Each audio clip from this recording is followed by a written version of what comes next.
নমস্কার, আমি Abhijit Das, মাইনেটুড YouTube channel এবং myneto.com ওয়েবসাইটের সকলকে স্বাগত। আজ আমরা মাইক্রোসফট অফিস পাওয়ার পয়েন্টের 18 নম্বর লেসনে শিখব কি চেঞ্জ স্লাইস ব্যাকগ্রাউন্ড কালার।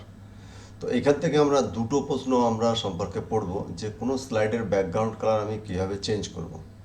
তো যদি আমি সেই ব্যাকগ্রাউন্ড কালার চেঞ্জ করি তাহলে তোমার প্রেজেন্টেশনের সমস্ত স্লাইডে আমি ব্যাকগ্রাউন্ড কালার চেঞ্জ হয়ে যাবে। সেটা একটা উপায় আছে। আর একটা উপায় আছে যে আমি প্রত্যেকটা স্লাইডের আলাদা আলাদা ব্যাকগ্রাউন্ড চেঞ্জ দিতে চাই। সেইভাবে আর দুটো উপায়। তা চলো আমরা এর আগে যে প্রেজেন্টেশনটা আমরা প্র্যাকটিসটা করছিলাম সেটা ওপেন করি। myneto এখানে ওপেন করলাম প্রেজেন্টেশনটা। তারপর এই প্রেজেন্টেশনে আমরা দেখতে পাচ্ছি যে আমাদের প্রত্যেকটা প্রেজেন্টেশনের দেখো প্রত্যেকটা স্লাইডের ব্যাকগ্রাউন্ড কাছে হোয়াইট আছে।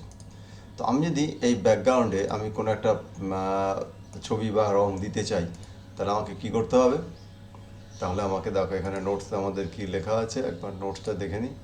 তো দেখো এখানে কি আছে, প্রেজেন্টেশন ব্যাকগ্রাউন্ডে কালার যুক্ত হতে হবে, সেই স্লাইডকে সিলেক্ট করতে হবে। ডায়লগ বক্সের ব্যাকগ্রাউন্ড মানে ডিজাইন ট্যাবের ব্যাকগ্রাউন্ড কমান্ডে গ্রুপের ব্যাকগ্রাউন্ড স্টাইল ডাউন অ্যারো বাটনে ক্লিক করে পছন্দের ব্যাকগ্রাউন্ড কালারটা সিলেক্ট করতে হবে। তো দেখো এখানে আমাদের কী করতে হবে, আমাদের এখানে তার ডিজাইনে যেতে হবে।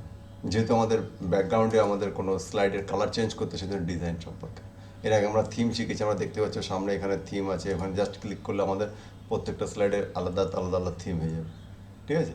তা আমি যদি কোনো থিম না চাই, যেমন ছিল তেমনই রাখছি, তাহলে ব্ল্যাঙ্ক থিম থাকলো এটা। ওকে।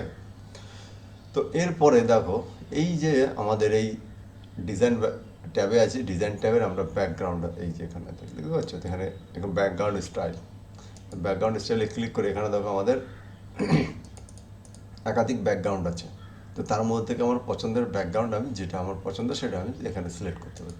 সিলেক্ট করলাম, তাহলে দেখো আমার প্রেজেন্টেশনের বাম দিকে দেখো, খেয়াল করো স্লাইডের প্রত্যেকটা স্লাইডের ব্যাকগ্রাউন্ড একই রকম হয়ে গেছে।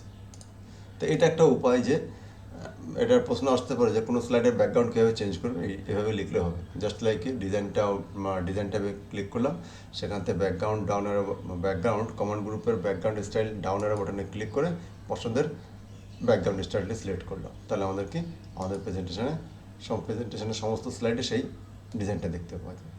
এটা একটা পদ্ধতি। আর একটা পদ্ধতি আছে যে আর একটা প্রশ্ন আসে যে প্রত্যেকটা স্লাইডে আলাদা আলাদা ব্যাকগ্রাউন্ড দেবো।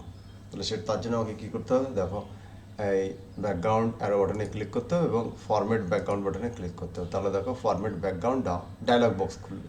একইভাবে আমরা এটা না করে এখান থেকে করতে হবে, যে ডায়লগ বক্স লঞ্চার আছে তাকে সেখানে ক্লিক করলে আমাদের এখানে ফরম্যাট ব্যাকগ্রাউন্ড চলে আসবে। তখন দেখো যদি আমি যে সলিড কালার, যদি নির্দিষ্ট আমি কোনো কালার চাই, এখানে যেমন আমি যে কালারটা আমি মনে করো আমি এই কালারটা দিতে চাই, তাহলে এখান থেকে কী হবে, দেখো আমি এই কালারটা সিলেক্ট করলাম, একটা স্লাইডে আমি থাকছি, তাহলে যদি ক্লোজ করে দিই তাহলে আমাদের যেটা স্লাইডে যা ছিল তাই আছে। দেখো কী হলো, আমি এই একটা স্লাইড আমি আলাদা আমি কী করলাম, আমি আলাদা কালার করে নিলাম। একইভাবে মনে করো আমি এখানে গেলাম ব্যাকগ্রাউন্ড ফরম্যাট ব্যাকগ্রাউন্ড, এখান থেকে আমি সলিড কালার দেখলাম। তো সলিড কালারের সঙ্গে পরে আসছে আমাদের গ্রেডিয়েন্ট।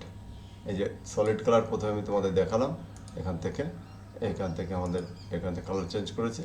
তারপরে আসছে কি গ্রেডিয়েন্ট ফিল। গ্রেডিয়েন্ট কি আমাদের একাধিক কালার নিয়ে দুটো কালার নিয়ে আমাদের যখন হচ্ছে তখন গ্রেডিয়েন্ট হচ্ছে। দেখো এখানে ক্লিক করলাম, দেখো এখানে ডিজাইন চলে এসছে। ঠিক আছে? তো আমি যদি এই কালারটাকে চুজ করি, তো এটা চুজ করলাম, তো এখানে তিনটে কালারের, এখানে ব্লু মানে পার্পল আর ইয়েলো অরেঞ্জ এগুলো সব মিলিয়ে অনেকগুলো একটা কালার করেছে, ডার্ক কালার। এটা যদি আমার পছন্দ হয় তাহলে আমি এটা রেখে দেবো। তাহলে এটা একটা পদ্ধতি যে আলাদা আলাদা ব্যাকগ্রাউন্ডের মানে আলাদা আলাদা স্লাইডের আলাদা আলাদা ব্যাকগ্রাউন্ড কীভাবে প্রদান করবে, সেটা একটা। এখন আমি যদি চাইছি যে এই ব্যাকগ্রাউন্ডে কোনো ছবি ইনসার্ট করতে, কী করবো, ব্যাকগ্রাউন্ডে আমি ছবি ইনসার্ট করবো। তার জন্য আমাকে কী করতে হবে, দেখো তাহলে আমাকে করতে হবে কি, এই ব্যাকগ্রাউন্ড স্টাইলে ক্লিক করলাম, এখান থেকে ফরম্যাট ব্যাকগ্রাউন্ড এবং এখান থেকে দেখো পিকচার অর টেক্সচার ফিল, এখানে ক্লিক করলাম। আমি যদি ইনসার্ট এখানে টেক্সচার, আর যদি আমি টেক্সচার চাই যেখান থেকে আমি এখন যে কোনো একটা টেক্সচার দিয়ে দিলাম। আর যদি মনে করো আমি এখানে ক্লিক করলাম, আমার এই স্লাইডে ক্লিক করলাম, পিকচার চাই, আমি এখানে পিকচারে ক্লিক করলাম, এখানে ফ্রম ফাইলে ক্লিক করলাম। এখান থেকে আমি করো এই যে বাম দিকে আমাদের এখান থেকে পিকচার আছে, এখান থেকে স্যাম্পল পিকচার আছে, এখান থেকে আমি কোনো একটা পিকচার নিয়ে নিলাম। মনে করো আমি এই পিকচারটা নিলাম, এখানে এটাকে সিলেক্ট করে ইনসার্ট বাটনে ক্লিক করলাম, পরপর ডবল ক্লিক করলে দেখো আমাদের এখানে দেখতে পাচ্ছ আমাদের কি এটাকে আমাদের প্রেজেন্টেশনে এটা এটা আগে থেকে ছবিটা ছিল, এটাকে একটু সরিয়ে দিই তাহলে দেখতে ভালো লাগবে।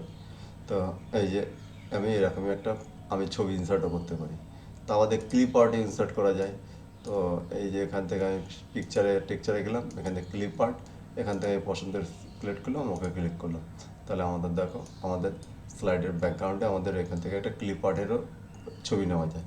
তাহলে আমরা এখানে কি শিখলাম যে কোনো প্রেজেন্টেশনের ব্যাকগ্রাউন্ড, প্রত্যেকটা স্লাইডের ব্যাকগ্রাউন্ড কীভাবে চেঞ্জ করবে একসাথে, অথবা আলাদা আলাদা কীভাবে ব্যাকগ্রাউন্ড প্রদান করবে, কোনো স্লাইডের ব্যাকগ্রাউন্ডে তুমি ছবি কীভাবে ইনসার্ট করবে, কোনো স্লাইডের ব্যাকগ্রাউন্ডে তুমি ক্লিপ আর্ট কীভাবে ইনসার্ট করবে। তো এই সমস্ত জিনিসগুলো আমরা আজকে এখান থেকে শিখলাম। তো সবগুলো আছে কোথা থেকে? সবগুলো আছে ডাউন অ্যারো বাটনে, এই যে আমার ব্যাকগ্রাউন্ড স্টাইলের ডাউন অ্যারো বাটনে ক্লিক করে সেখান থেকে ফরম্যাট ব্যাকগ্রাউন্ডে ক্লিক করলে আমাদের যে ডায়লগ বক্স আসবে, এখান থেকে ডায়লগ বক্সটাকে প্রিপারেশন করলেই আমাদের সমস্ত জিনিস আমাদের দেখা যাবে, এখান থেকে সমস্ত কাজ করা যাবে।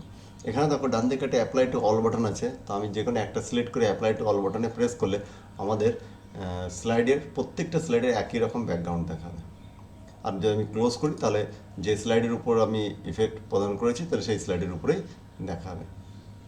তো এটা ছিল আজকে তোমাদের একটা ছোট্ট ভিডিও, ব্যাকগ্রাউন্ড কীভাবে চেঞ্জ করবে। এখানে দেখো তোমাদের নোটসটা দেওয়া আছে, প্রেজেন্টেশনের প্রত্যেক স্লাইডে আলাদা আলাদা ব্যাকগ্রাউন্ড কীভাবে যুক্ত করবে তারও নোটস এখানে দেওয়া আছে। তোমরা এই নোটসগুলো তোমরা অবশ্যই লিখে নিবে এবং মুখস্থ করবে এবং প্র্যাকটিস করবে। তোমাদের সকলকে ধন্যবাদ এই স্লাইডটি দেখার জন্য, এবং এই চ্যানেলকে অবশ্যই তোমার লাইক, শেয়ার এবং সাবস্ক্রাইব করবে।